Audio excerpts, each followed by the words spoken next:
Hello आदाब, मैं हूं अब्दुल हमीद और आप देखना शुरू कर चुके हैं केएम इस्लामिक मीडिया और न्यूज़। आज हम अपने शो में जो मुद्दा लेकर के आए हैं वो मुद्दा ये है कि 17 नवंबर को सरकार और बुनकर प्रतिनिधियों के बीच लखनऊ में जो बैठक हुई बुनकरों के फ्लैट रेट के बिजली के फ्लैट रेट के मसले पे, उसके क्या नतीजे आए, क्या रिज़ल्ट आए, इसी मुद्दे पर बात करने के लिए हमारे साथ मौजूद हैं तंजीम 14 के सरदार हाजी मकबूल हसन साहब।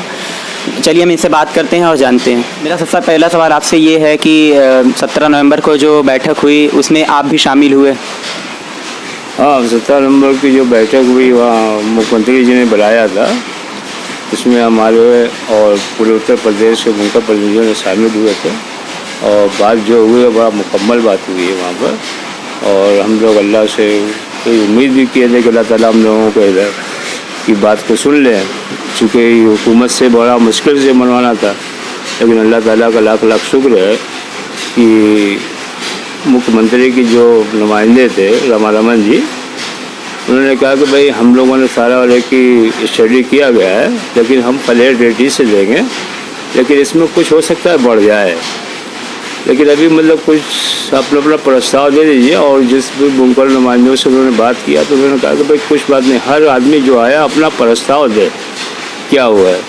तो बनारस से कुछ लोग थे, उन्होंने मेरे किलोवाट की बात किया तो उसने भी रख लिया, लेकिन उसने पूरे उत्तर प्रदेश के बुनकर फ्लैट रेट की बात की और फ्लैट रेट को उसने की तस्लीम किया कि नहीं फ्लैट रेट से मिलेगा, लेकिन इनमें एक हफ्ते का टाइम लगेगा और हो जाएगा मुमकिन फ्लैट रेट ही देंगे। तो एक हफ्ते बाद क्या आप लोगों को फिर से जाना होगा वहाँ पर? हाँ, एक हफ्ते के बाद वहाँ जाना होगा। ये बात से कि उन्होंने कहा कि चंद लोग के बुला के उसमें बात किया जाएगा कि फ्लैट रेट में क्या मतलब जो दिक्कत है, जो परेशानियाँ हैं, उसको देख के उसको हल करके एक अच्छा सा प्रस्ताव लेके बुनकरों को दिया है गवर्नमेंट। तो उसके लिए कोई तारीख निर्धारित की गई है कि इतने तारीख को बुलाया जाएगा? नहीं, कोई तारीख निर्धारित नहीं की गई, इस बात से कि रमन जी के पिताजी का देहांत हो गया था, तो उनको 13 उम्र में है, तो 23 तारीख तो छुट्टी पर है और 23 के बाद वो आएंगे, तो फिर क्योंकि गवर्नमेंट का काम है थोड़ा डिले होता है उसमें सारे लोग का। तो हम लोग को पूरी उम्मीद है कि योगी आदित्यनाथ जी के भी से भी बड़ा उम्मीदें लगाई गई है कि वो भी हम लोग को बनारस से बुनकरों को सब रिहाई करेंगे। तो वहाँ पे योगी आदित्यनाथ खुद मौजूद थे या उनकी तरफ से कोई प्रतिनिधि थे? नहीं, योगी आदित्यनाथ जी मौजूद नहीं थे, उनके प्रतिनिधि थे रमन जी, उनके प्रतिनिधि कर रहे थे मुख्य सचिव के आदेश अनुसार। अवस्थी जी के अवनीश अवस्थी जी जो मुख्य सचिव है, उन्होंने अपना जो गवर्नमेंट का नुमाइंदा भेजा रमन जी ही को मतलब नियुक्त किया था कि बुनकरों की बात सुने और उसका एक प्रस्ताव बना के हमें दे।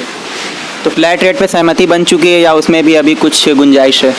नहीं, फ्लैट रेट बिल्कुल सहमति बन चुकी है, गवर्नमेंट भी फ्लैट रेट देने को तैयार है और 75 किलोवाट तक पर उसमें देंगे।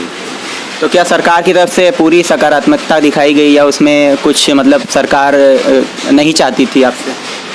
नहीं, सरकार की पूरी सकारात्मक थी और सरकार भी चाह रही थी कि बुनकरों को कोई सुविधा मिले।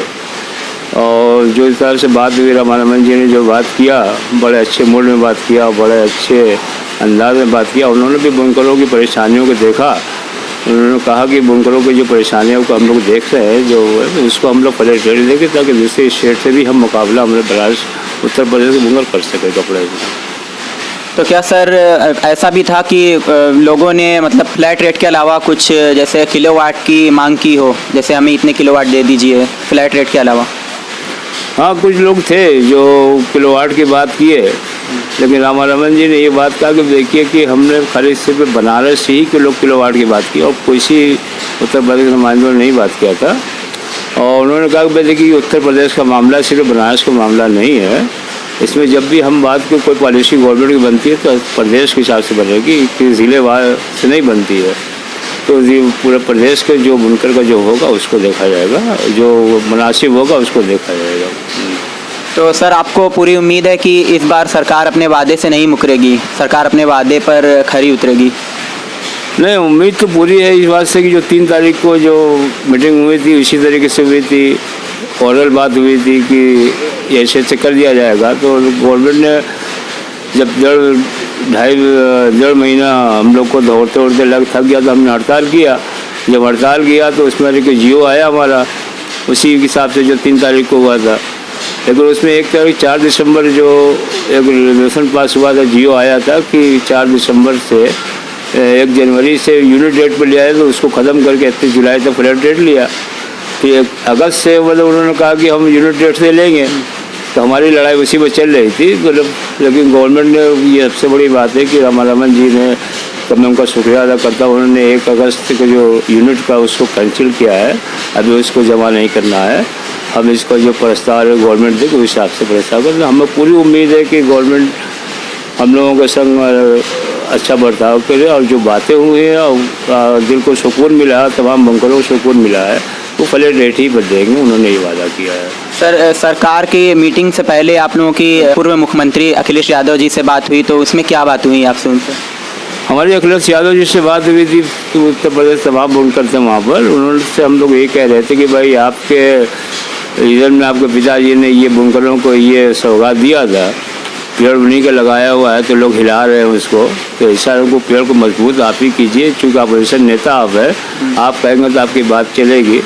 तो उन्होंने कहा कि नहीं, बुनकरों का हम साथ हैं, हम बात भी करेंगे सरकार से, और अगर हमारी सरकार 22 में बनेगी तो हम इससे बढ़िया भी बुनकरों को संग करेंगे। वो बुनकरों का पूरा साथ देने को एकदम तैयार है कि अगर मतलब है कि हमें धरना प्रदर्शन करना होगा तो हम आपके साथ हैं, उन्होंने पूरा आश्वासन दिया। लेकिन फिर सरकार ये भी तो सोचेगी कि इसमें राजनीति की जा रही है, ये लोग चाहते होंगे कि हमें बुनकरों का वोट मिले, इसीलिए मतलब विपक्ष के जो लोग हैं उसमें इस तरह से अपनी दखलंदाजी करते हैं। नहीं, देखिए साहब, किसी भी सियासी पार्टी से हम लोगों का ताल्लुकात तो कोई, हम लोग सियासी आदमी थे नहीं। अब चूँकि सरकार थी, सरकार से बातें करें तो सरकार हम लोग की बातें नहीं सुन रही थी, तो हमको मजबूरन अपोजिशन को जाना पड़ा। हम कांग्रेस के अध्यक्ष से भी बात किया, वहाँ मीटिंग की पूरे उत्तर प्रदेश बुनकरों ने, और अखिलेश यादव से बात की कि चूँकि हम ये अपोजिशन नेता है, ये भी बात अगर सदन के अंदर उठाएंगे तो उनकी बातें सुनी जाएंगी। हम लोग की बात नहीं सुन रही है, तो इसी बात से उनके बारे में मजबूरन हम लोग को जाना पड़ा। और हम लोग कोई सियासत पर नहीं गए थे, हम लोग ये बात है अपोजिशन के थे, वो जाएंगे। अब सरकार इसका क्या मतलब लेती है, ये सरकार का हुआ है, लेकिन हम लोग कोई सियासी या गवर्नमेंट से हमारी कोई झगड़ा नहीं है, कोई नहीं। हम तो जो सुविधा हमको मिली थी हम उसको मांग रहे थे, तो इसी बात से किससे होगा। हमने तो इसमें तो हमारा बहुत बड़ा साथ अगर दिया है। ये बुनकरों के जो 17 तारीख को मीटिंग हुई है, इंद्रेश कुमार जी मुस्लिम ऑर्गेनाइजेशन के जो अध्यक्ष हैं RSS के, हम लोगों ने जब उनसे मिला था तो उन्होंने ही हम लोगों को बताया था कि दिवाली बाद आपकी मीटिंग होगी। तो उन्हीं के कहने पर मीटिंग हुई है, और उन्होंने बुनकरों की सारी बातें वो मुख्यमंत्री जी को बताई है, उन्हीं के कहने पर ही मीटिंग हुई है। और सकारात्मक उन्होंने हमसे वादा भी किया है कि अगर कोई बात अगर गड़बड़ी होगी सरकार से तो फिर हमसे मिलिएगा, मैं आप लोगों का काम नहीं कराऊँगा। इंद्रेश कुमार जी ने मतलब हम लोग को वादा किया है। तो सर, इंद्रेश कुमार जो है RSS के जो भी हैं, मतलब उनका भी कोई बुनकर का संगठन है क्या? नहीं, उनका कोई संगठन, वो इस्लामिक गलती का वो एक RSS का हुआ है, मुसलमानों को मतलब जोड़ने के लिए RSS के, उसके वो सदर है, और पूरे ऑल इंडिया मतलब पूरे वर्ल्ड लेवल पर उनकी तो जाते हैं। ये RSS के बहुत बड़ा खंबा है, और मोदी जी से भी और इन लोगों का बहुत, अगर ये लोग कोई बात कह देंगे तो सरकार उनकी बात को काटती नहीं है जी।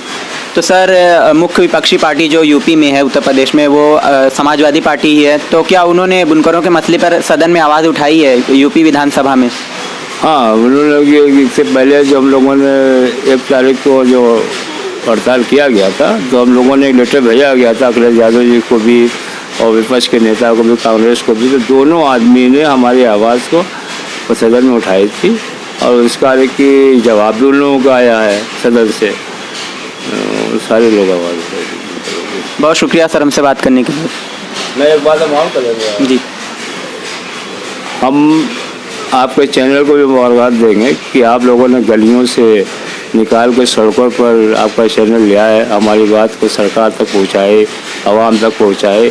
हम इस चैनल को अपने तंजीम की तरफ से, तमाम उत्तर प्रदेश बुनकर तरफ से मुबारकबाद आपको देते हैं कि, और आपसे उम्मीद करते हैं कि आपका चैनल हमेशा बुनकरों के बीच बात को इसी तरीके से उठाएगी, और हम और सब लोगों से भी मदद करेंगे कि इस चैनल को लोग ज़्यादा देखें और इसको एक बार सहयोग करें, और हमसे भी जितना भी हो सहयोग करेंगे। और आपसे भी उम्मीद है कि हमारी बात को इस तरीके से आप उठाइए, और हम मुबारकबाद देते हैं आपको चैनल को तंजीम की तरफ से। खुदा हाफिज़। आपका बहुत बहुत शुक्रिया सर। सरदार साहब का कहना है कि 17 नवंबर को जो मीटिंग हुई सरकार और बुनकर प्रतिनिधियों के बीच, उसके परिणाम जो थे वो बहुत ही सकारात्मक रहे। सरकार ने इसमें बहुत ही पॉजिटिविटी दिखाई और सरकार ने एक हफ्ते बाद फिर से बुलाया है, उसमें फ्लैट रेट तय कर लिया जाएगा, जो कि कुछ बढ़ाकर होगा या जो भी होगा। तो 17 तारीख अब एक हफ्ते बाद ही ये बात पता चल पाएगी कि इसमें क्या नया लागू होता है। फ्लैट रेट तो जारी रहेगा लेकिन उसमें कुछ बढ़ोतरी होगी। शुक्रिया।